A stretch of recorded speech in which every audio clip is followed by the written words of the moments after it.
నిర్లక్ష్యమైన స్వభావం కలిగిన వారై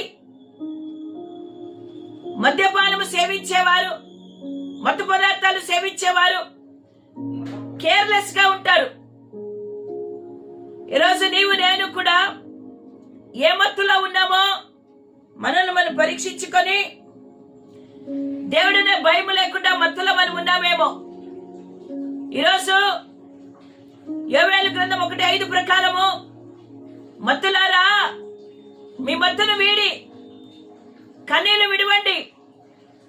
మీ పాపాలను బట్టి, మీ శాపాలను బట్టి, మీ పరిస్థితులను బట్టి మీరు మత్తులై దేవునికి దూరంగా ఉన్నారేమో. మీకు జరుగుతున్న నష్టం మీకు అర్థం కావడం లేదు. మీ కుటుంబాలలో, మీ ఉద్యోగం దగ్గర, మీ చదువులలో మీరు మత్తులై ఉండి పరిస్థితులు తారుమారవుతున్నాయి.